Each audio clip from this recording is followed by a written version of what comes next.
Hey, what's up, guys? I found this really interesting.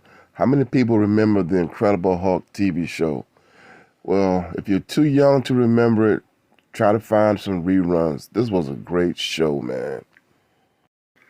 I think the Incredible Hulk was on for like 5 seasons, the late 70s. And it starred Bill Bixby, who was a great actor, who had played in like movies and did My Favorite Martian, and then The Courtship of Eddie's Father. Those are some great TV shows too. But now, as far as Lou Ferrigno goes, he hadn't done any acting. The only thing Lou Ferrigno was in was Pumping Iron, and that was a documentary, um, which basically starred Arnold Schwarzenegger, who also hadn't really done any acting. They were real bodybuilders. So in the late 70s, if you were a bodybuilder lifting weights and stuff, and you saw another bodybuilder on TV, it was a big thing, man. You was like, oh yeah, look, it's Lou Ferrigno. Oh yeah, And the only other person that used to have bodybuilders on back then was Merv Griffin. Yeah, Merv Griffin was a talk show host, and he would bring bodybuilders on. But other than that, it was rare to see a bodybuilder on TV. Arnold Schwarzenegger, I can happily say, started on my show. He was a weightlifter in New York. He had done a film called Pumping Iron, and we thought it'd be fun to book him on. We hadn't had anything in that category of the muscle men. And on came Arnold and did about 20 appearances with me. Now, one of the first bodybuilders I seen in the movies, besides Steve Reeves, was my man right here, Dave Draper. Dave Draper he was cool, and he was with the beautiful Sharon Tate. And this is the great beach movie called Don't Make Waves. Also has Tony Curtis in it. This is a good movie. Get a chance. 60s movie. Check it out. And rest in peace to Dave Draper and Sharon Tate. Now, Dave Draper was the first bodybuilder I can remember seeing on TV as a kid. And rest in peace to Sharon Tate. She got killed by the Charles Manson family.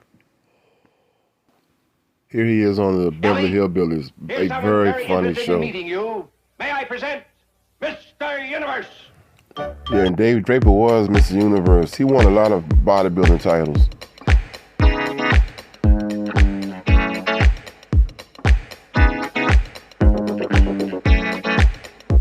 That fella a date for me, Pa?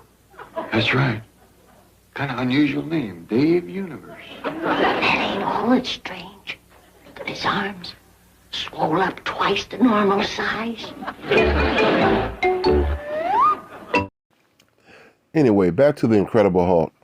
The thing that's interesting about the Incredible Hulk is that 2 women wrote the show. I just found that out. 2 women wrote the show. And Arnold Schwarzenegger was the one who told them to use Lou Ferrigno. And these are the 2 women who wrote the show. Jill Donner and it's like Karen Harris. Yeah. David's inner demon.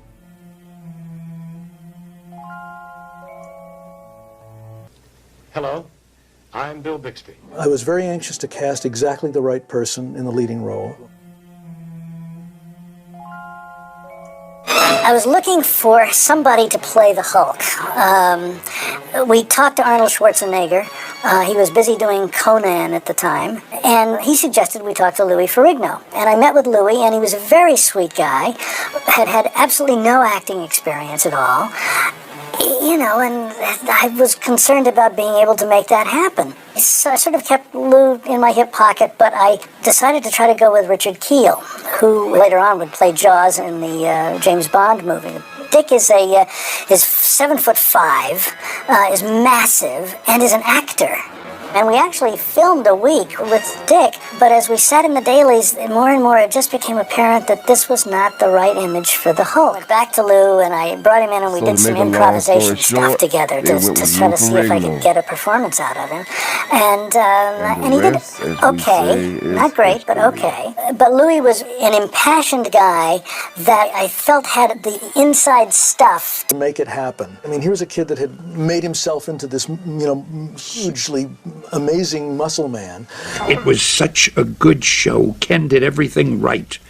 And when Banner turned into the Hulk, people who saw the show still remember there'd be a shot of his eyes would suddenly start changing color.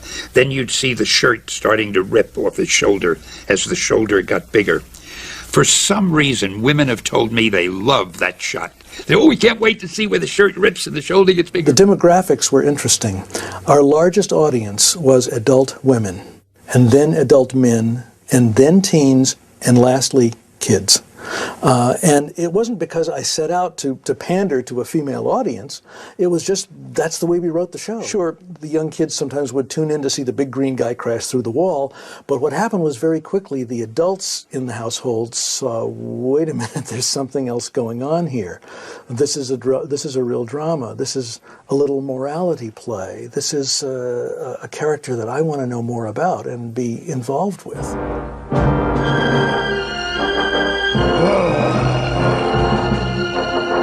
Bixby stars in The Incredible Hulk.